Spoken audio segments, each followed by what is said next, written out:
আপনি কিভাবে জিব্রাইল আলাইহিস সালামের নাম বলেন, কিভাবে উচ্চারণ করেন তার নাম? জিব্রিল, জিব্রাইল, জিব্রাইল, জিব্রাইল, জিব্রিল, এই 5 ভাবে তার নাম উচ্চারণ করা হয়। আর এটা বিভিন্ন কিরাতের মাধ্যমে বর্ণনা করা হয়েছে।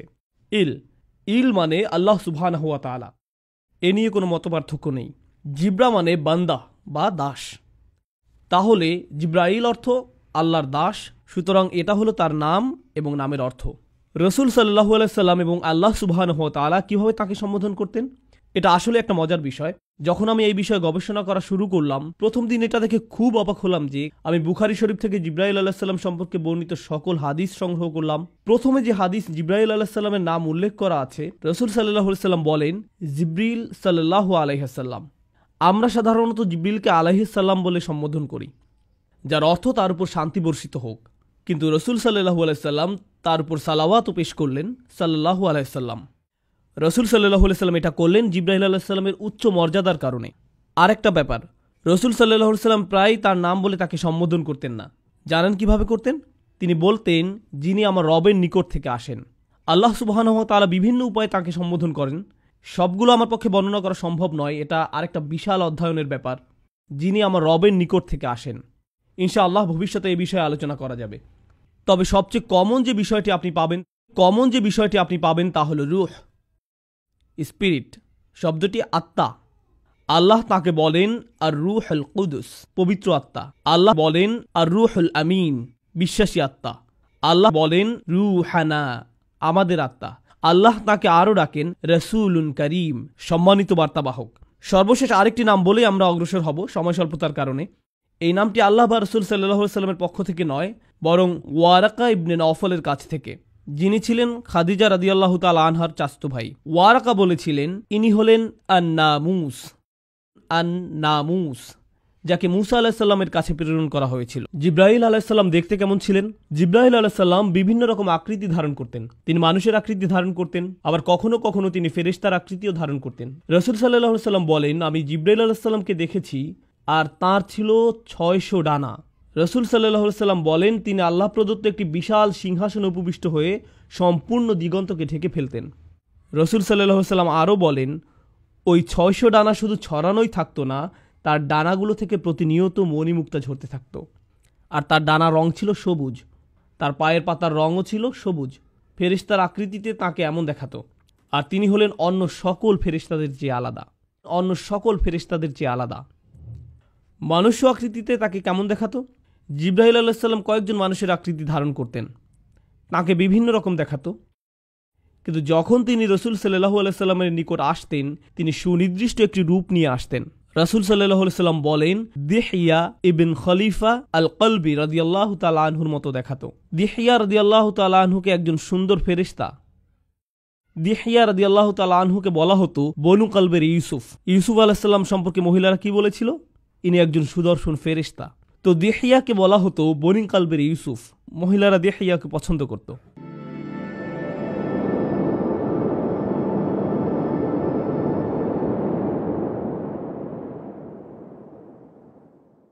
আল্লাহ সুবহানাহু ওয়া তাআলা এবং জিব্রাইল আলাইহিস সালামের সম্পর্ক কেমন? প্রথমত, তিনি হলেন কালিমুল্লাহ মিনাল মালাইকা, ফেরেশতাদের পক্ষ থেকে যার সাথে আল্লাহ কথা বলেন তিনি হলেন জিব্রাইল আলাইহিস সালাম। আপনি হয়তো ভাবতে পারেন আল্লাহ কি সকল ফেরেশতাদের সাথে কথা বলেন? না, মানুষের মাঝ থেকে যেমন নির্দিষ্ট কয়েকজনের সাথে আল্লাহ সরাসরি কথা বলেন, ঠিক তেমনি ফেরেশতাদের মাঝ থেকেও নির্দিষ্ট কয়েকজনের সাথে আল্লাহ সরাসরি কথা বলেন। আল্লাহ 4 জন ফেরেশতার সাথে কথা বলেন, মুকাসসিমাতি আমরা, যারা আল্লাহর বিভিন্ন নির্দেশের বাস্তবায়ন ঘটান। এই 4 জনের সাথে আল্লাহ সরাসরি কথা বলার বর্ণনা পাওয়া যায়, কিন্তু আল্লাহ সবসময় সরাসরি জিব্রাইল আলাইহিস সালামের সাথে কথা বলে থাকেন। এমন একজন নবীর কাহিনীও আপনি পাবেন না যেখানে জিব্রাইল আলাইহিস সালামের আলোচনা নেই।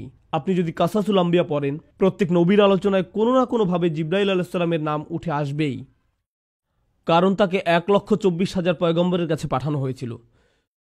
মুস্তাদ ইমাম আহমদের একটি হাদিসে 1,24,000 নবীর কথা উল্লেখ আছে।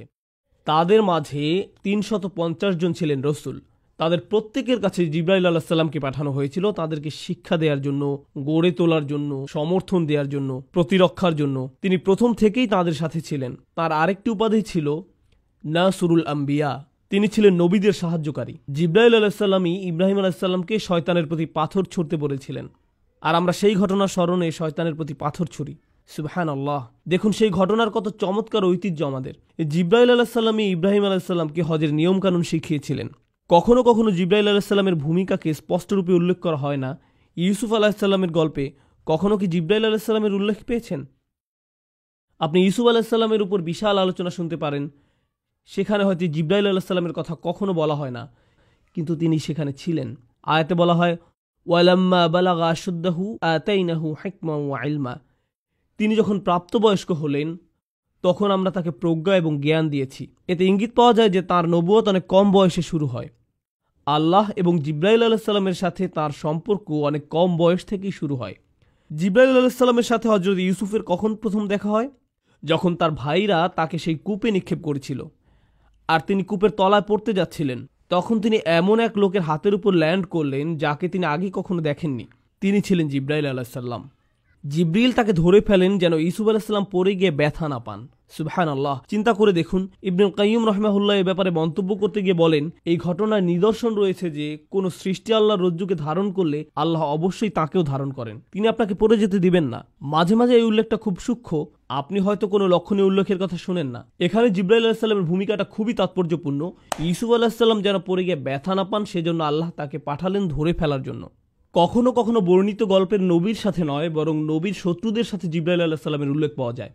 তো মুসা আলাইহিস সালামের ঘটনায় তিনি মুসা আলাইহিস সালামের সাথে বহুবার ছিলেন, কিন্তু মুসা আলাইহিস সালামের ঘটনায় আমরা জিবরিল আলাইহিস সালামের উল্লেখের যে সহিহ বর্ণনা পাই তা আসলে তার শত্রু ফেরাউনের সাথে। তিরমিজি শরীফের একটি হাদিসে বর্ণিত আছে, জিবরাইল আলাইহিস সালাম নবী করিম সাল্লাল্লাহু আলাইহি ওয়াসাল্লামের নিকট আসলেন এবং তাকে বললেন, ফেরাউনের মৃত্যুর দিন যদি আপনি আমাকে দেখতেন, সে যখন সমুদ্রের তলায় ডুবে মারা যাচ্ছিল, আমি গিয়ে তাকে পেলাম এবং তার মুখে কাদা নিক্ষেপ করতে লাগলাম। আমি ভয় পাচ্ছিলাম যে সে হয়তো লা ইলাহা ইল্লাল্লাহ বলে ফেলবে আর ফলে আল্লাহ তাকে ক্ষমা করে দিবেন, কারণ আমি ভয় পাচ্ছিলাম যে সে হয়তো অনুশোচনা করে লা ইলাহা ইল্লাল্লাহ বলে ফেলবে। আল্লাহ সুবহানাহু ওয়া তাআলাকে জিবরাইল আলাইহিস সালামের চেয়ে বেশি কে চেনে? জিবরাইল আলাইহিস সালাম জানেন আল্লাহ এতই দয়ালু যে এমনকি ফেরাউনের মতো পাপিষ্ঠরও সুযোগ রয়েছে, আর তিনি আশঙ্কা করছিলেন যে ফেরাউনের এক মুহূর্তের অনুশোচনা তার হয়তো সারা জিন্দেগীর অপরাধ মুছে দিতে পারে। জিবরাইল আলাইহিস সালাম চিন্তিত ছিলেন যে ফেরাউনের জন্য হয়তো একটা সুযোগ তৈরি হতে পারে। এখন জিবরাইল আলাইহিস সালাম কি ফেরাউনের ভাগ্য নষ্ট করে দিয়েছেন? না। আল্লাহ জিবরাইল আলাইহিস সালামকে বলেন, হে জিবরাইল, আমার ইজ্জত ও গৌরবের কসম, যদি সে আন্তরিকতার সাথে ক্ষমা চাইতো আমি তাকে ক্ষমা করে দিতাম। তার মুখে তোমার কাদা নিক্ষেপ কোনো কাজে আসতো না, আমি তবু তাকে ক্ষমা করে দিতাম।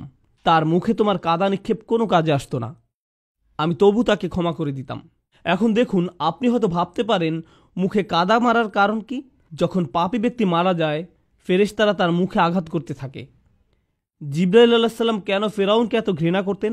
তিনি বলেন, আমি সেদিন থেকে তাকে ঘৃণা করতাম যেদিন সে বলেছিল, আমি তোমাদের শ্রেষ্ঠ প্রভু। হাদিসে আমরা জিবরাইল আলাইহিস সালামের একটা বিষয় দেখতে পাই, মাঝে মাঝে যখন জিবরাইল আলাইহিস সালাম রাসূল সাল্লাল্লাহু আলাইহি সাল্লামের কাছে আসতেন, তিনি বলতেন না আল্লাহ এটা বলেছেন, বরং তিনি বলতেন আল আলা, সর্বোত্তম প্রভু, সর্বোত্তম প্রভু। এতে আল্লাহ সুবহানাহু ওয়া তাআলার প্রতি জিবরাইল আলাইহিস সালামের অপরিসীম শ্রদ্ধার প্রকাশ পায়।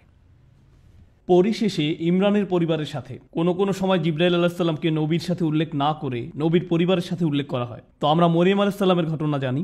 মরিয়ম আলাইহিস সালাম মসজিদের বাইরে পূর্ব দিকের কোনো এক স্থানে যেতেন, মাকানান শারকিয়া। তিনি মাসে একবার মসজিদের বাইরে পূর্ব দিকের কোনো এক জায়গায় যেতেন। অনেক আলেমের মতে সেটা ছিল সূর্যোদয় দেখার উদ্দেশ্যে। তিনি সেখানে গিয়ে সূর্যোদয় দেখতেন আর আল্লাহর জিকির করতেন। তিনি সেখানে মাটিতে দুটো লাঠি গেড়ে পর্দা টাঙিয়ে দিতেন, যেন এই খোলা জায়গায় মানুষ বুঝতে পারে এটা তার বসার জায়গা, কেউ যেন এটার নিকটে না আসে। তিনি অল্প বয়স্ক মেয়ে ছিলেন, 14 থেকে 18 বছর বয়সের। মোট কথা তিনি একজন টিনেজার ছিলেন, আর তিনি একা আল্লাহর উপাসনা করছেন, আল্লাহকে একা একা স্মরণ করছেন। আল্লাহ তাআলা বলেন, ফাআরসালনা ইলাইহা রূহানা, আমরা তার কাছে আমাদের রূহকে পাঠালাম। ফাতামাসসালা লাহা বাশারান সাওয়িয়া, জিবরাইল আলাইহিস সালাম তার নিকট একজন সুদর্শন পুরুষ আকৃতিতে আবির্ভূত হলেন। জিবরাইল আলাইহিস সালাম মুখ খুলে কিছু বলার আগেই মরিয়ম আলাইহিস সালাম তাকে দেখে বললেন, আউযু বিরহমানি মিনকা ইন কুনতা তাকিয়া, আমি পরম করুণাময়ের কাছে তোমার থেকে আশ্রয় চাচ্ছি যদি তোমার অন্তরে আল্লাহর কোনো ভয় থাকে, মানে যদি তোমার ন্যূনতম কোনো শালীনতা থেকে থাকে, ভাগো এখান থেকে, কোনো কথাও বলতে যেও না, মনে করো যে এটা কখনো ঘটেনি, যাও আল্লাহর নিকট ক্ষমা প্রার্থনা করো। তাই প্রিয় বোনেরা, যদি কোনো ভাই আপনার নিকট এগিয়ে আসে, তাদের সাথে এইভাবে আচরণ করার চেষ্টা করুন। দেখুন আরবিতে কথাটা বলেন, দেখুন কি ঘটে।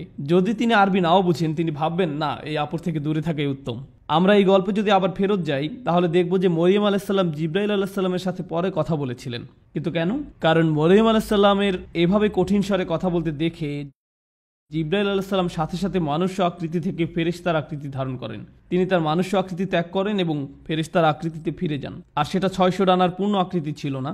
এরপর তিনি কথা চালিয়ে যান, ইন্নামা আনা রাসূলু রাব্বিকি লিআহাবা লাকি গুলামান যাকিয়া। আমি আল্লাহর একজন দূত, আপনার নিকট একজন পবিত্র সন্তানের সুসংবাদ নিয়ে এসেছি।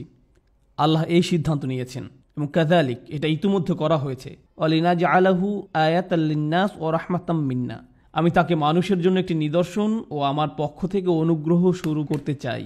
ওয়া কানা আমরান মাকদিয়া, আর এই প্রক্রিয়া ইতিমধ্যে শুরু হয়ে গেছে। এখানে কাদা মানে সিদ্ধান্তের বাস্তবায়ন, আর কানা আমরান মাকদিয়া মানে আপনি ইতিমধ্যে গর্ভবতী হয়ে গেছেন। ফাহামালাতহু, অতঃপর তিনি গর্ভে সন্তান ধারণ করলেন। ফান্তাবাযাত বিহি মাকানান কসিয়া, ওই অবস্থায় এক দূরবর্তী স্থানে চলে গেলেন।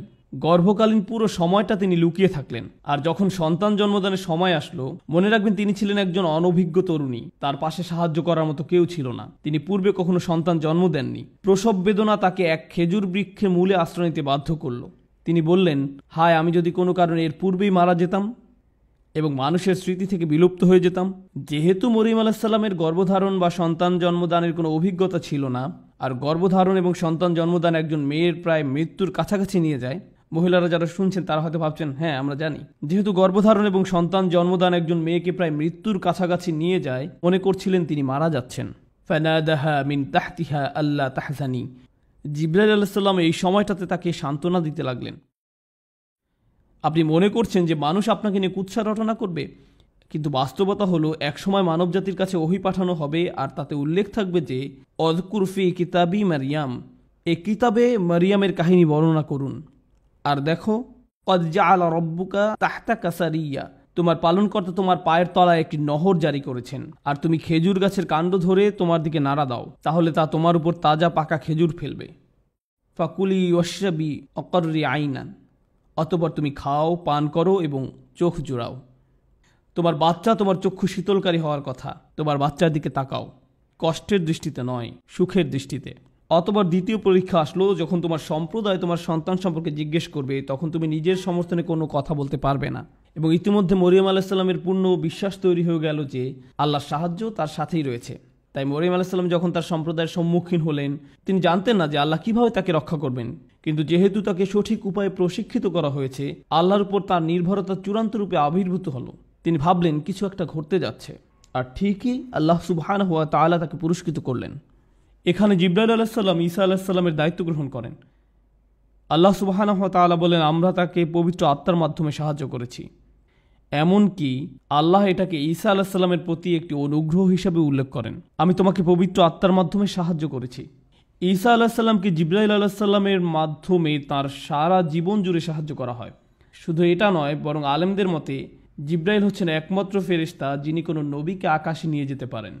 তো যখন ঈসা আলাইহিস সালামকে ক্রুশবিদ্ধ করে হত্যা করার ষড়যন্ত্র করা হয়, তখন তাকে জীবিত অবস্থায় আকাশে উঠিয়ে নেওয়ার জন্য একজন ফেরেশতা পাঠানো হয়। কিয়ামতের পূর্বে আল্লাহর হুকুমে তাকে আবার পৃথিবীতে পাঠানো হবে, আর সে ফেরেশতা ছিলেন জিবরিল আলাইহিস সালাম।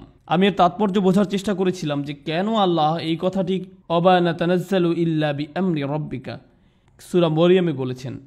বেশ কিছু দিনের জন্য জিবরাইল আলাইহিস সালাম দেখা না দিলে রাসূল সাল্লাল্লাহু আলাইহি ওয়াসাল্লাম মনে মনে দুঃখ পেতেন। আর তাই জিবরাইল আলাইহিস সালাম রাসূল সাল্লাল্লাহু আলাইহি ওয়াসাল্লামকে বললেন, দেখুন, আল্লাহর নির্দেশ পেলেই কেবল আমরা আপনার কাছে আসি। আমরা নিজেদের ইচ্ছা মতো আসতে পারি না, আমরা এই সিদ্ধান্ত নিতে পারি না। আর এই কথাটি খুবই ব্যক্তিগত শোনায়, ওয়া মা নাতানাজ্জালু ইল্লা বিআমরি রাব্বিক। কেন সূরা মরিয়মে? ইসলামী পণ্ডিতদের মতে এই সূরায় বর্ণিত প্রত্যেক নবীর ঘটনায় জিবরাইল আলাইহিস সালামের গুরুত্বপূর্ণ ভূমিকা রয়েছে। চিন্তা করে দেখুন, জাকারিয়া, মারিয়াম, ঈসা, ইব্রাহিম, মুসা, ইদ্রিস, ইসমাঈল আলাইহিস সালাম, ওনাদের সবার জীবনে জিবরাইল আলাইহিস সালাম গুরুত্বপূর্ণ ভূমিকা পালন করেন। তাই এই সূরাতেই রাসূল সাল্লাল্লাহু আলাইহি ওয়াসাল্লামকে বলা হয়েছে, দেখুন, আমরা শুধু আল্লাহর হুকুমেই অবতরণ করি জ্ঞান নিয়ে, আর তখন জিবরিল আলাইহিস সালামের আগমনে আপনি সন্তুষ্ট হয়ে যাবেন। ফেরেশতাদের মাঝে যিনি রাসূল সাল্লাল্লাহু আলাইহি ওয়াসাল্লামের সবচেয়ে নিকটবর্তী ছিলেন, যিনি রাসূল সাল্লাল্লাহু আলাইহি ওয়াসাল্লামকে সহযোগিতা করেছেন, তার প্রতিরক্ষার ব্যবস্থা করেছেন, তিনি ছিলেন জিবরিল আলাইহিস সালাম। অন্য একটি বর্ণনা রাসূল সাল্লাল্লাহু আলাইহি ওয়াসাল্লাম আরো বলেন, ما من نبي إلا له وزيران من أهل السماء ووزيران من أهل الأرض। প্রত্যেক নবীকেই আল্লাহ সুবহানাহু ওয়া তাআলা দুনিয়া থেকে দুজন এবং আকাশ থেকে দুজন মন্ত্রী দান করেছেন। আমাকে দিয়ে আকাশের দুজন মন্ত্রী হলেন জিবরিল এবং মিকাল, আর দুনিয়া থেকে প্রদত্ত দুজন হলেন আবু বকর এবং ওমর রাদিয়াল্লাহু তাআলা আনহু। জিবরিল আলাইহিস সালাম এবং রাসূল সাল্লাল্লাহু আলাইহি ওয়াসাল্লামের প্রথম সাক্ষাৎকারটি কেমন ছিল? আনাস ইবনে মালিক রাদিয়াল্লাহু তাআলা আনহু বর্ণনা করেন, রাসূলুল্লাহ সাল্লাল্লাহু আলাইহি ওয়াসাল্লামের ছেলেবেলায় তিনি অন্য বাচ্চাদের সাথে খেলছিলেন, দৌড়াদৌড়ি করছিলেন ঠিক সকল বাচ্চার মতো। হঠাৎ করে এক ব্যক্তির আবির্ভাব হয়, তিনি রাসূল সাল্লাল্লাহু আলাইহি ওয়াসাল্লামকে ধরে মাটিতে শুইয়ে দিলেন। এটা দেখে অন্য বাচ্চারা দৌড়ে তাদের পিতামাতার কাছে চলে গেল এবং বলতে লাগলো মুহাম্মদকে হত্যা করা হয়েছে। অন্য বাচ্চারা যখন দৌড়ে পালাতে লাগলো, তখন রাসূল সাল্লাল্লাহু আলাইহি ওয়াসাল্লাম দেখছিলেন যে এই লোকটি তাকে কি করতে যাচ্ছে। আল্লাহ রাসূল সাল্লাল্লাহু আলাইহি ওয়াসাল্লাম বলেন, তিনি আমার বুক কেটে ফেললেন, তিনি আমার বুক খুলে ফেললেন। তিনি বললেন, এটা হলো তোমার অন্তরের শয়তানের অংশ। তিনি রাসূল সাল্লাল্লাহু আলাইহি ওয়াসাল্লামের হার্ট বের করলেন এবং তা থেকে কিছু একটা বের করে নিলেন আর বললেন, এটা হলো তোমার অন্তরের শয়তানের অংশ। তারপর তিনি এটাকে ফেলে দিলেন। এরপর তিনি সোনালী রঙের একটি পাত্রে রাখা জমজমের পানিতে আমার হাড় ধুয়ে ফেললেন। আর এই বাচ্চা অবস্থায় রাসূল সাল্লাল্লাহু আলাইহি ওয়াসাল্লাম সব কিছু অবলোকন করেছেন। এরপর রাসূল সাল্লাল্লাহু আলাইহি ওয়াসাল্লামের হাড়কে আবার যথাস্থানে রেখে দেওয়া হলো। অন্য বাচ্চারা ফিরে এসে দেখলো যে রাসূল সাল্লাল্লাহু আলাইহি ওয়াসাল্লামের বুক সেলাই করে দেওয়া হয়েছে আর তার মুখমণ্ডল নীল বর্ণ ধারণ করলো। রাসূল সাল্লাল্লাহু আলাইহি ওয়াসাল্লামের হাড় বের করে পবিত্র করা হলো। সে সময় তিনি এই ঘটনার কোনো ব্যাখ্যা খুঁজে পেলেন না। তিনি এই ঘটনায় চরম কষ্ট পেলেন। তিনি বুঝতে পারলেন না যে কেন এটা হলো, তিনি বুঝতে পারলেন না এটা কি হলো। ঠিক 34 বছর পর তিনি যখন 40 বছর বয়সে পদার্পণ করলেন, আয়েশা রাদিয়াল্লাহু তাআলা আনহা বলেন, তিনি ভালো স্বপ্ন দেখতে লাগলেন। এটা তিনি একাধারে 6 মাস যাবৎ দেখতে লাগলেন। তিনি রাতে যা স্বপ্নে দেখতেন তাই দিনের বেলায় সত্যে পরিণত হতো। তিনি উপলব্ধি করলেন যে কিছু একটা ঘটতে যাচ্ছে। এ থেকে আমরা কিছুটা বুঝতে পারি যে কেন হঠাৎ করে রাসূল সাল্লাল্লাহু আলাইহি ওয়াসাল্লাম গুহায় গিয়ে ধ্যানমগ্ন হতে লাগলেন এবং প্রার্থনা করতে লাগলেন। তিনি এবং খাদিজা রাদিয়াল্লাহু তাআলা আনহা বুঝতে পারলেন যে অতি প্রাকৃতিক কিছু ঘটতে যাচ্ছে। ঐশ্বরিক কেউ একজন তাদের সাথে যোগাযোগ করছে, কোনো এক ধরনের বিশেষ সৃষ্টি তাদের সাথে যোগাযোগ করছে। এই অবস্থায় 6 মাস যাবৎ চলল। আয়েশা রাদিয়াল্লাহু তাআলা আনহা বলেন, তারপর আল্লাহ সুবহানাহু ওয়া তাআলা নির্জনতাকে রাসূল সাল্লাল্লাহু আলাইহি ওয়াসাল্লামের নিকট প্রিয় করে দিলেন। হঠাৎ করেই তিনি একা থাকতে পছন্দ করা শুরু করলেন। রাসূলুল্লাহ সাল্লাল্লাহু আলাইহি ওয়াসাল্লাম হেরা গুহায় আরোহণ করতেন। হেরা গুহায় আরোহণ করতে প্রায় 2 ঘন্টা সময় লাগে। আপনারা যদি কখনো হেরা গুহায় ওঠেন তাহলে সম্পূর্ণ মক্কাকে দৃষ্টি সীমানায় দেখতে পাবেন। সুবহানাল্লাহ, আপনি সব কিছু দেখতে পাবেন। রাসূল সাল্লাল্লাহু আলাইহি ওয়াসাল্লাম দিনের পর দিন, কখনো পুরো সপ্তাহ জুড়ে, অবশেষে পুরো রমজান মাস সেখানে অবস্থান করেন। তিনি সেখানে দ্বীনে হানিফ তথা ইব্রাহিম আলাইহিস সালামের শেখানো পন্থায় আল্লাহর ইবাদত করতেন। অর্থাৎ তিনি সেখানে গিয়ে যেভাবে পারতেন আল্লাহর ইবাদত করতেন। সুশৃঙ্খল কোনো নামাজের নিয়ম তখন জানা ছিল না। তিনি ইব্রাহিম আলাইহিস সালামের রেখে যাওয়া নিয়মে আল্লাহকে ডাকতেন। ঠিক এটাই বর্ণিত আছে। তো হঠাৎ করে একদিন তিনি জিবরাইল আলাইহিস সালামকে দেখতে পেলেন। আপনাদের কি মনে হয় তখন জিবরিল আলাইহিস সালাম কি ফেরেশতার আকৃতিতে দেখা দেন, না মানুষের আকৃতিতে? মানুষের আকৃতিতে। আপনারা হয়তো ভাবছেন রাসূল সাল্লাল্লাহু আলাইহি ওয়াসাল্লাম তাহলে ভয় পেয়ে গেলেন কেন? চিন্তা করে দেখুন, আপনি হয়তো 2 ঘন্টা ধরে সেখানে অবস্থান করছেন, আশেপাশে কেউ নেই, তারপর আচমকা গুহার মুখে এক অপরিচিত লোককে দাঁড়িয়ে থাকতে দেখলেন, কোনো কথা বলছে না। আপনি যদি রাসূল সাল্লাল্লাহু আলাইহি ওয়াসাল্লামের জায়গায় থাকতেন, আপনি কি ভাবতেন? তাছাড়া পরবর্তীকালের বর্ণনা থেকে আমরা ধারণা পাই তখন কি ঘটেছিল। রাসূল সাল্লাল্লাহু আলাইহি ওয়াসাল্লাম যখন খাদিজা রাদিয়াল্লাহু তাআলা আনহার নিকট ঘটনা বর্ণনা করছিলেন, তিনি বলেন, যাকে আমি স্বপ্নে দেখি সে আমার নিকট এসেছিল। সুতরাং আমরা আরও বুঝলাম যে রাসূল সাল্লাল্লাহু আলাইহি ওয়াসাল্লাম ইতোমধ্যে জিবরাইল আলাইহিস সালামকে স্বপ্নে দেখেছিলেন। তো তিনি চিন্তা করছিলেন, অদ্ভুত, আমি তো এখন ঘুমাচ্ছি না, আমি তো স্বপ্নে নেই, বাস্তবে। এর থেকে জিবরিল আলাইহিস সালাম কেন রাসূল সাল্লাল্লাহু আলাইহি ওয়াসাল্লামকে জড়িয়ে ধরেছিলেন? এটা স্বপ্ন নয়, বাস্তব। ইকরা, পড়ুন, আপনি কোনো কল্পিত কিছু দেখছেন না, এটা কল্পিত কোনো ছায়ামূর্তি নয়। আমি আপনাকে শক্ত করে জড়িয়ে ধরছি শুধু আমার বাস্তবতা বোঝাতে নয়। ইন্না সানুলকি আলাইকা কওলান সাকিলা, যে ওহী আপনার উপর নাজিল হতে যাচ্ছে তা হবে অত্যন্ত ভারী। এই বাণী ধারণ করার জন্য আপনাকে প্রস্তুত হতে হবে। এরপর তিনি তাকে আদেশ করলেন, পড়ুন। তারপর রাসূল সাল্লাল্লাহু আলাইহি ওয়াসাল্লামকে ছেড়ে দিলেন। রাসূল সাল্লাল্লাহু আলাইহি ওয়াসাল্লাম বললেন, আমি পড়তে জানি না। জিবরিল আলাইহিস সালাম তাকে আবারও শক্ত করে জড়িয়ে ধরলেন এবং বললেন, ইকরা। রাসূল সাল্লাল্লাহু আলাইহি ওয়াসাল্লাম বললেন, আমি পড়তে জানি না। জিবরিল আলাইহিস সালাম রাসূল সাল্লাল্লাহু আলাইহি ওয়াসাল্লামকে তৃতীয়বারের মতো শক্ত করে জড়িয়ে ধরলেন এবং পরবর্তীকালে রাসূল সাল্লাল্লাহু আলাইহি ওয়াসাল্লাম বর্ণনা করেন, জিবরিল আলাইহিস সালাম আমাকে এত শক্ত করে জড়িয়ে ধরেন যে আমি মনে করছিলাম আমি মারা যাব। তিনি বললেন পড়ুন। রাসূল সাল্লাল্লাহু আলাইহি ওয়াসাল্লাম বললেন কি পড়ব? ঠিক তখন জিবরিল আলাইহিস সালাম বললেন ইকরা বিইসমি রাব্বিকাল্লাযী খলাক, পাঠ করুন আপনার পালনকর্তার নামে যিনি সৃষ্টি করেছেন। খলাকাল ইনসানা মিন আলাক, যিনি মানুষকে সৃষ্টি করেছেন আলাক থেকে। ইকরা ওয়া রাব্বুকাল আকরাম, পাঠ করুন আপনার পালনকর্তা মহা দয়ালু, যিনি কলমের সাহায্যে শিক্ষা দিয়েছেন মানুষকে যা সে জানতো না। রাসূল সাল্লাল্লাহু আলাইহি ওয়াসাল্লাম যখন ওহী গ্রহণ করছিলেন, জিবরিল আলাইহিস সালাম তাকে আর জড়িয়ে ধরলেন না, আবার চলেও গেলেন না। রাসূল সাল্লাল্লাহু আলাইহি ওয়াসাল্লাম গুহা ত্যাগ করে তাড়াতাড়ি নেমে গেলেন। খাদিজা রাদিয়াল্লাহু তাআলা আনহা বললেন কি হয়েছে? এখন দেখুন রাসূল সাল্লাল্লাহু আলাইহি ওয়াসাল্লাম যখন তাকে বললেন কি ঘটেছে, খাদিজা রাদিয়াল্লাহু তাআলা আনহা সহজেই তাকে বলতে পারতেন আপনি ওই গুহায় যাওয়া বন্ধ করে দিন, আপনার মনে হয় বাসায় থাকা উচিত, আপনার ওই ঘরের কোনায় ধ্যান করতে পারেন, কেউ আপনাকে ডিস্টার্ব করবে না, ইনশাআল্লাহ এরকম কিছু আর ঘটবে না। তিনি এসবের কিছুই বললেন না। দেখুন কেমন চমৎকার ছিলেন তিনি, সুবহানাল্লাহ। রাসূল সাল্লাল্লাহু আলাইহি ওয়াসাল্লাম নিজের উপর বিশ্বাস করার আগে খাদিজা তার উপর বিশ্বাস করেন। সত্যি তিনিই রাসূল সাল্লাল্লাহু আলাইহি ওয়াসাল্লামকে বলেন আল্লাহ কখনোই আপনাকে অপমানিত করবেন না। তিনি রাসূল সাল্লাল্লাহু আলাইহি ওয়াসাল্লামের গত 15 বছরের জীবনী বর্ণনা করতে লাগলেন। আপনি এমন মানুষ যিনি আত্মীয়তার বন্ধন রক্ষা করেন, আপনি এতিমদের যত্ন নেন, আপনি আপনার প্রতিবেশী এবং মেহমানদের প্রতি উদার, আপনি কোনো সমস্যায় পড়লে তার দায়িত্ব কাঁধে তুলে নেন, আল্লাহ কখনোই আপনাকে অপমানিত করবেন না। খাদিজা রাদিয়াল্লাহু তাআলা আনহা বলেন চলেন ওয়ারাকার কাছে যাই। তো তাঁরা তার নিকট গেলেন। রাসূল সাল্লাল্লাহু আলাইহি ওয়াসাল্লাম যা দেখলেন তা ওয়ারাকার নিকট বর্ণনা করলেন। ওয়ারাকার সাথে সাথে বলে উঠলেন ইনি নামুস, আপনি সেই রাসূল যার জন্য সবাই অপেক্ষা করছে। এই ফেরেশতাই মূসা আলাইহিস সালামের কাছে এসেছিলেন। ইস, আমি যদি যুবক হতাম তাহলে আপনাকে সাহায্য করতে পারতাম যখন আপনার সম্প্রদায় আপনার বিরোধিতা করবে। এরপর কি ঘটেছিল?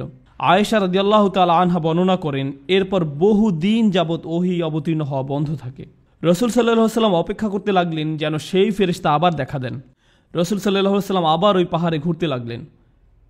তিনি নিজের ভাষায় তা এভাবে বর্ণনা করেন যে তার মানসিক অবস্থা এমন ছিল যে তিনি যেন চাইতেন নিজেকে পাহাড় থেকে ছুঁড়ে ফেলে দিতে। তিনি স্পষ্ট রূপে জানতে চান যে কি ঘটেছে। প্রতিবার রাসূল সাল্লাল্লাহু আলাইহি ওয়াসাল্লাম পাহাড়ে গেলে জিবরিল আলাইহিস সালামের কণ্ঠ শুনতে পেতেন, ও মুহাম্মদ আপনি আল্লাহর সত্য রসূল। এতে রাসূল সাল্লাল্লাহু আলাইহি ওয়াসাল্লাম কিছুটা সান্ত্বনা পেতেন এবং ঘরে ফিরে আসতেন। এরপর পরবর্তীতে তিনি শুধু যে ও মুহাম্মদ আপনি আল্লাহর সত্য রসূল এ কথা বলতেন তা নয়, তিনি আরও বলতেন আমি জিবরিল। তো তিনি রাসূল সাল্লাল্লাহু আলাইহি ওয়াসাল্লামের নিকট বিষয়টা পরিষ্কার করলেন যে তিনি জিবরিল আলাইহিস সালাম, কিন্তু তবুও কোনো কোরআন বা ওহী অবতীর্ণ হয়নি। অবশেষে অন্য একদিন রাসূল সাল্লাল্লাহু আলাইহি ওয়াসাল্লাম হাঁটছিলেন, আর এবার ইয়া মুহাম্মদ ইন্নাকা রাসূলুল্লাহি হাক্কা, ও মুহাম্মদ আপনি আল্লাহর সত্য রসূল। বুখারী শরীফে জাবির রাদিয়াল্লাহু তাআলা আনহু থেকে বর্ণিত আছে রাসূল সাল্লাল্লাহু আলাইহি ওয়াসাল্লাম হাঁটছিলেন, তারপর হঠাৎ উপরের দিকে তাকিয়ে দেখলেন জিবরিল আলাইহিস সালাম তার পরিপূর্ণ ফেরেশতা আকৃতি ধারণ করে সম্পূর্ণ আকাশ ঢেকে আছেন, সম্পূর্ণ দিগন্ত ঢেকে আছেন। আল্লাহ জিবরিল আলাইহিস সালাম সম্পর্কে বলেন যু মিররাতিন ফাস্তাওয়া, প্রজ্ঞার অধিকারী, সে নিজ আকৃতিতে স্থির হয়েছিল। জিবরিল আলাইহিস সালাম পুরো আকাশ জুড়ে আবির্ভূত হলেন। রাসূল সাল্লাল্লাহু আলাইহি ওয়াসাল্লাম জিবরিল আলাইহিস সালামকে তাঁর সকল ডানা সমেত পরিপূর্ণ আকৃতিতে দেখতে লাগলেন। সুম্মা দানা ফাতাদাল্লা, তিনি রাসূল সাল্লাল্লাহু আলাইহি ওয়াসাল্লামের নিকটবর্তী হতে লাগলেন। তিনি রাসূল সাল্লাল্লাহু আলাইহি ওয়াসাল্লামের কাছাকাছি আসলেন। রাসূল সাল্লাল্লাহু আলাইহি ওয়াসাল্লাম মাটিতে পড়ে গেলেন। তিনি নিজেই বলছেন যে আমার অতি নিকটবর্তী হওয়াতে আমি এত ভয় পেয়েছিলাম যে আমি মাটিতে পড়ে গেলাম। রাসূল সাল্লাল্লাহু আলাইহি ওয়াসাল্লাম দ্রুত বাড়িতে ফিরে গেলেন আর খাদিজা রাদিয়াল্লাহু তাআলা আনহাকে বলতে লাগলেন আমাকে ঢেকে দাও, আমাকে ঢেকে দাও, আমাকে ঢেকে দাও। আর ঠিক তখন পরবর্তী ওহী অবতীর্ণ হয়, ইয়া আইয়ুহাল মুদ্দাসসির কুম ফাআনযির ওয়া রাব্বাকা ফাকাব্বির ওয়া সিয়াবাকা ফাতাহহির, হে চাদর আবৃতকারী উঠুন, সতর্ক করুন। সুবহানাল্লাহ, চিন্তা করে দেখুন প্রথম ওহী অবতীর্ণ হওয়ার সময় তিনি হেরা গুহায় ছিলেন, আর দ্বিতীয়বার তিনি যখন খাদিজা রাদিয়াল্লাহু তাআলা আনহার কাছে ছিলেন তখন ওহী অবতীর্ণ হয়। হে চাদর আবৃতকারী উঠুন, সতর্ক করুন, আপনার পালনকর্তার মহত্ব ঘোষণা করুন, আপন পোশাক পবিত্র করুন, মূর্তি পরিত্যাগ করুন। এই হলো প্রথম দিকের ওহী অবতীর্ণ হওয়ার ঘটনা। আয়েশা রাদিয়াল্লাহু তাআলা আনহা বলেন এরপর থেকে একটির পর একটি ওহী অবতীর্ণ হতে লাগলো। অর্থাৎ দীর্ঘ বিরতির পর আসে সূরা মুদ্দাসসির, সূরা মুজাম্মিল, সূরা দুহা এবং আরও অনেক সূরা ক্রমাগত রাসূল সাল্লাল্লাহু আলাইহি ওয়াসাল্লামের নিকট অবতীর্ণ হতে থাকে। এভাবেই শুরু। রাসূল সাল্লাল্লাহু আলাইহি ওয়াসাল্লাম বুঝতে পারলেন কি ঘটছে। তিনি বুঝতে পারলেন যে তিনি আল্লাহর রসূল। রাসূল সাল্লাল্লাহু আলাইহি ওয়াসাল্লাম এখন আর জিবরিল আলাইহিস সালামের উপস্থিতি থেকে ভয় পান না। বিষয়টা তার কাছে পরিষ্কার হয়ে গেল।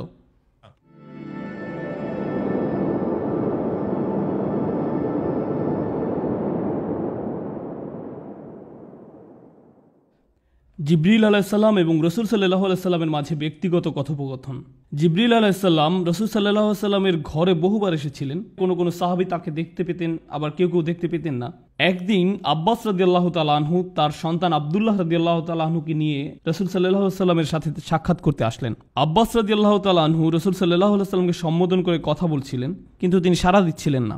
রসুল সাল্লাল্লাহু আলাইহি সাল্লাম কোনো কথা না বলাতে আব্বাস রাদিয়াল্লাহু তাআলা আনহু চলে যান। চলার পথে আব্বাস রাদিয়াল্লাহু তাআলা আনহু আব্দুল্লাহ রাদিয়াল্লাহু তাআলা আনহুকে বলেন, তোমার চাচতো ভাই কেন আমার সাথে কথা বলল না? আব্দুল্লাহ রাদিয়াল্লাহু তাআলা আনহু বললেন, আপনি কি দেখেননি যে রাসূল সাল্লাল্লাহু আলাইহি সাল্লাম তার সামনে বসা এক লোকের সাথে কথা বলছিলেন? আব্বাস রাদিয়াল্লাহু তাআলা আনহু বললেন, কোন মানুষের সাথে? আব্বাস রাদিয়াল্লাহু তাআলা আনহু আবার রাসূল সাল্লাল্লাহু আলাইহি সাল্লামের কাছে ফিরে আসলেন এবং জিজ্ঞেস করলেন, তখন কেউ কি আপনার সাথে কথা বলছিল? রাসূল সাল্লাল্লাহু আলাইহি সাল্লাম বললেন, আপনি কেন এটা জিজ্ঞেস করছেন? আব্বাস রাদিয়াল্লাহু তাআলা আনহু বললেন, কারণ আব্দুল্লাহ তাকে দেখতে পেয়েছিল। রাসূল সাল্লাল্লাহু আলাইহি সাল্লাম বললেন, রাআ, সে দেখেছে? আব্বাস রাদিয়াল্লাহু তাআলা আনহু বললেন, জি দেখেছে। তারপর রাসূল সাল্লাল্লাহু আলাইহি সাল্লাম আব্দুল্লাহ রাদিয়াল্লাহু তাআলা আনহুর জন্য দোয়া করলেন যেন আল্লাহ তার জ্ঞান বাড়িয়ে দেন। তো রাসূল সাল্লাল্লাহু আলাইহি সাল্লামের সাথে জিবরিলের ব্যক্তিগত কথোপকথনটা কেমন ছিল? রাসূল সাল্লাল্লাহু আলাইহি সাল্লাম জিবরিল আলাইহিস সালামকে বললেন, আল্লাহ বলেছেন যে আমি আপনাকে সকল জগৎবাসীর জন্য রহমত স্বরূপ প্রেরণ করেছি। তিনি জিজ্ঞেস করলেন, আমার রহমতের কোনো অংশ কি আপনার পর্যন্ত পৌঁছেছে? জবাবে জিবরিল আলাইহিস সালাম বললেন, يا محمد والله إنك أحب الأنبياء إلي। আল্লাহর শপথ, ও মুহাম্মদ, আপনি আমার সবচেয়ে প্রিয় নবী। মানে আমাকে আজ পর্যন্ত এমন কারো কাছে পাঠানো হয়নি যাকে আমি আপনার থেকে বেশি ভালোবাসি। তিনি আরও বললেন, আপনার মাধ্যমে আমি নিরাপত্তা লাভ করেছি। আমি আমার ভাগ্য নিয়ে চিন্তায় থাকতাম যতক্ষণ না আপনার নিকট এই আয়াত অবতীর্ণ হলো, কুওয়াতিন ইনদাদিল আরশি মাকিন, যে শক্তিশালী আরশের মালিকের নিকট মর্যাদা সম্পন্ন প্রতিষ্ঠিত। মাদানী জীবনের অনেক ব্যক্তিগত আলোচনা জিবরিল আলাইহিস সালাম বারবার রাসূল সাল্লাল্লাহু আলাইহি সাল্লামকে আশ্বস্ত করেছেন। কেন? কারণ দেখুন, রাসূল সাল্লাল্লাহু আলাইহি সাল্লাম জানলেন যে তিনি এবং বিশ্বাসীরা নিরাপদ। কিন্তু রাসূল সাল্লাল্লাহু আলাইহি সাল্লাম এখন কাকে নিয়ে উদ্বিগ্ন? আমাদেরকে নিয়ে, যারা পরবর্তীতে আসবে। তাই তিনি উম্মতি উম্মতি উম্মতি বলে কাঁদতেন। তাই আল্লাহ জিবরিল আলাইহিস সালামকে পাঠালেন। জিবরিল আলাইহিস সালাম বললেন, ইয়া মুহাম্মদ, আমরা আপনার উম্মতের বিষয়ে আপনাকে সন্তুষ্ট করে দিব। আমরা আপনাকে হতাশ করব না, আপনার উম্মত ঠিক থাকবে। তিনি মদিনায় রাসূল সাল্লাল্লাহু আলাইহি সাল্লামকে বারবার নিশ্চয়তা দিতেন, কারণ রাসূল সাল্লাল্লাহু আলাইহি সাল্লাম পরবর্তীতে আসা উম্মত নিয়ে উদ্বিগ্ন থাকতেন। সাহাবীরা নিরাপদ, কিন্তু যারা পরবর্তীতে আসবে তাদের কি হবে? আরেকবার ওমর রাদিয়াল্লাহু তাআলা আনহু বলেন, আর এটা বুখারীতে বর্ণিত আছে, আমি একবার মদিনাতে রাসূল সাল্লাল্লাহু আলাইহি সাল্লামের সাথে হাঁটছিলাম। হাঁটতে হাঁটতে আমরা মদিনার হাররা নামক স্থানে উপস্থিত হলাম। তিনি আমাকে এখানে বসতে বললেন। হঠাৎ তিনি হাঁটতে লাগলেন, আর তখন স্পষ্টত তিনি জিবরিল আলাইহিস সালামের সাথে কথা বলছিলেন। তারা কিছুক্ষণের জন্য হাঁটলেন, আর আমি বসে থাকলাম। আর এই হাঁটা অবস্থায় রাসূল সাল্লাল্লাহু আলাইহি সাল্লাম বলছেন, ওয়া ইনজানা ওয়া সারাক ওয়া ইনজারা ওয়া সারাক ওয়া ইনজানা ওয়া সারাক, এমনকি যদি সে জিনা করে বা চুরি করে, যদি সে জিনা করে বা চুরি করে।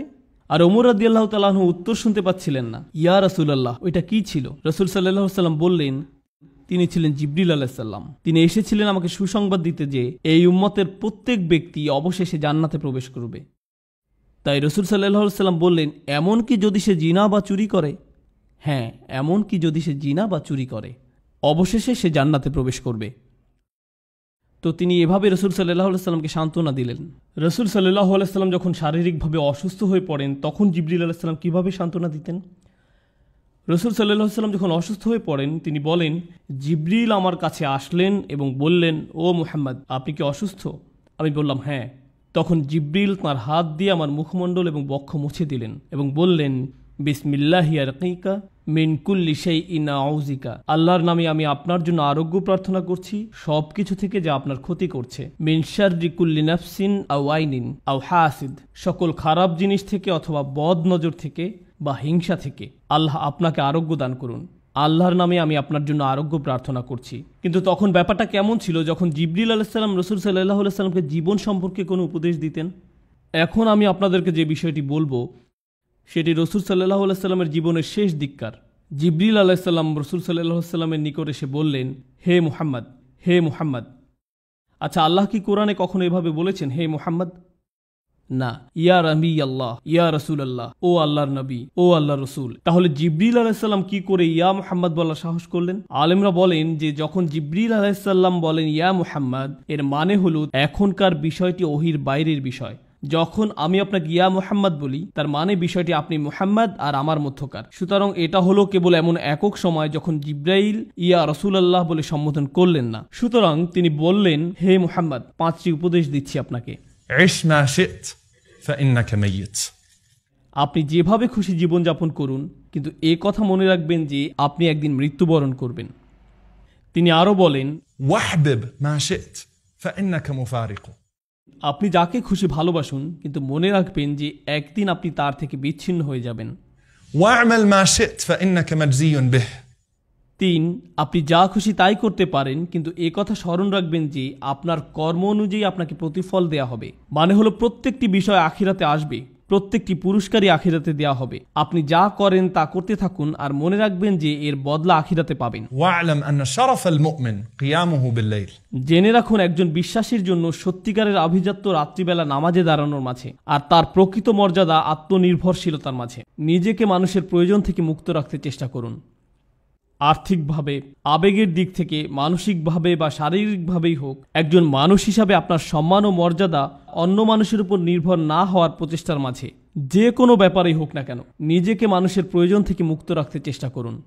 এরপর রাসূল সাল্লাল্লাহু আলাইহি ওয়াসাল্লাম জীবনের অন্তিম সময় অনুভব করলেন।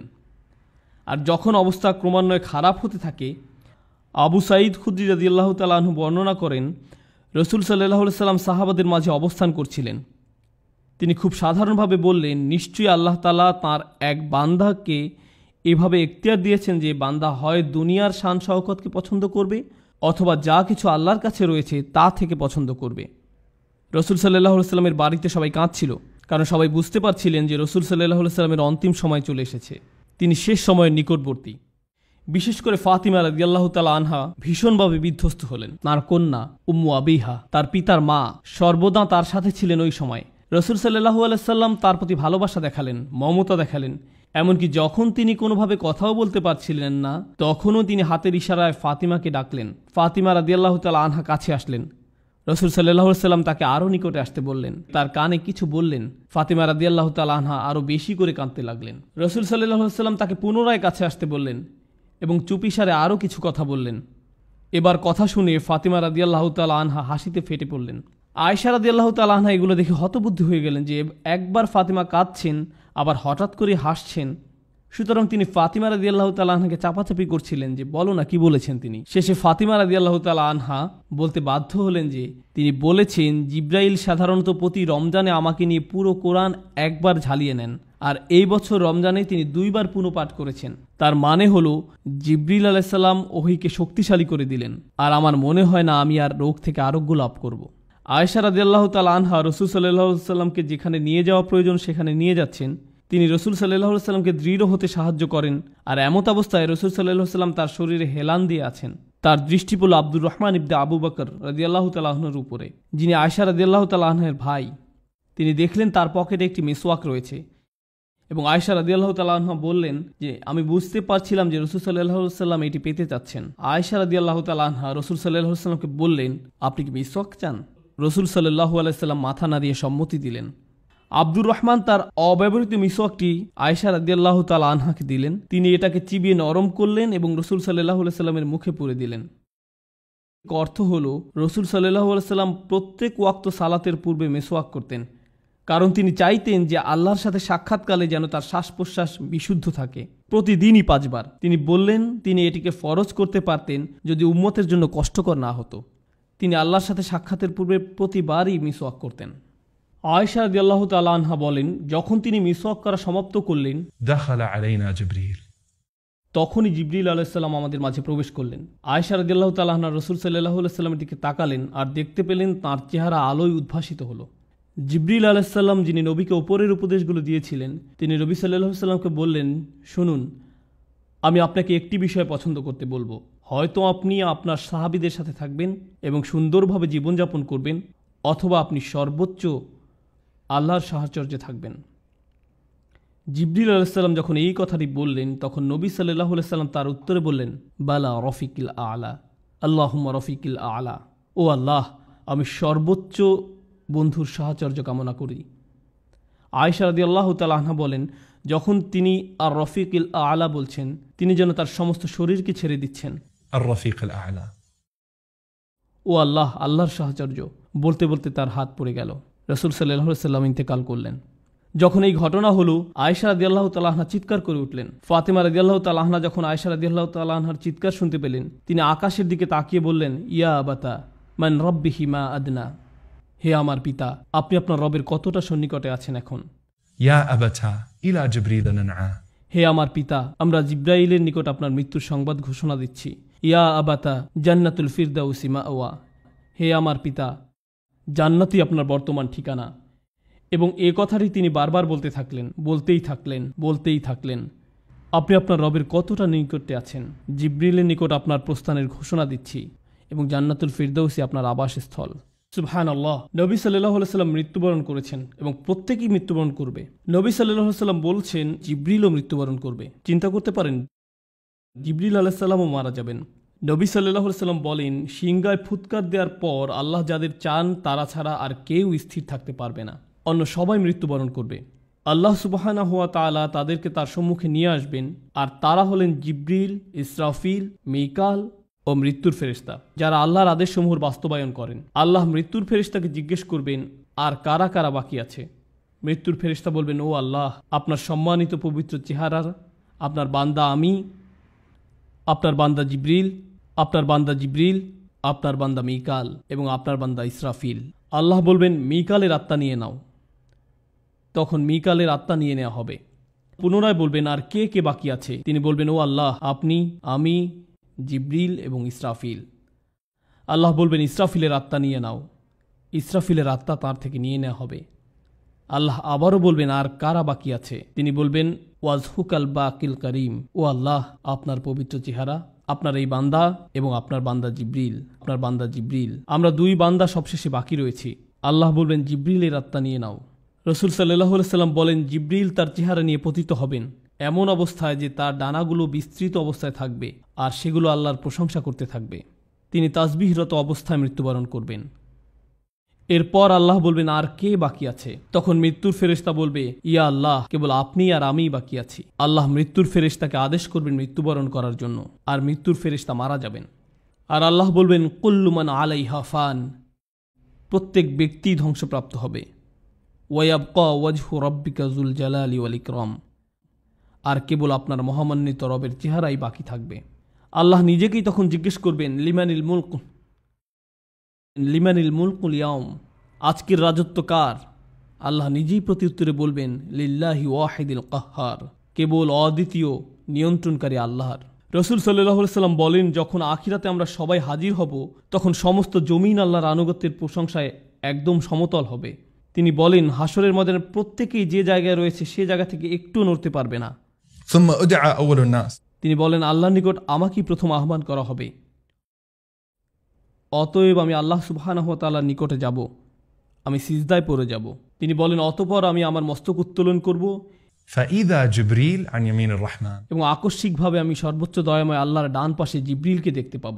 নবী সাল্লাল্লাহু আলাইহি সাল্লাম হাদিসে বলেন, والله ما رآه قبلها ইতিপূর্বে জিব্রিল আলাইহিস সালাম আল্লাহ সুবহানাহু ওয়া তাআলাকে কোনো দিনই দেখেননি। নবী সাল্লাল্লাহু আলাইহি সাল্লাম জিব্রিলের দিকে ইশারা করে বলবেন, হে আমার রব, إن هذا أخبرني أنك أرسلته إلي এই ব্যক্তি আমাকে বলেছিল যে আপনিই তাকে আমার নিকটে পাঠিয়েছিলেন। فيقول الله صدقت তখন আল্লাহ বলবেন, তুমি সত্য বলছো। একইভাবে জিব্রিল ও নবী সাল্লাল্লাহু আলাইহি সাল্লামকে বলবেন, আপনি সত্য বলছেন। নবী সাল্লাল্লাহু আলাইহি সাল্লাম কেন প্রতিদান দিবসে এই বিষয়টি পছন্দ করলেন, কেন এটি ইচ্ছা পোষণ করলেন? কারণ হলো, প্রতিদান দিবসের দিন প্রত্যেক নবী রাসূলকে জিজ্ঞেস করা হবে যে জিব্রিল কি নবুয়তের বার্তাকে ঠিকমতো পৌঁছে দিয়েছে কিনা। নবী সাল্লাল্লাহু আলাইহি সাল্লাম জিব্রিলের পক্ষে সাক্ষ্য দিবেন এবং তাকে জিজ্ঞেস করার পূর্বেই তিনি নিজেই বলবেন যে উনি বলেছেন যে তাকে আপনি আমার নিকট পাঠিয়েছিলেন, তিনি তার কাজ ঠিকমতো করেছিলেন। আল্লাহ বলবেন, তুমি সত্য বলছো।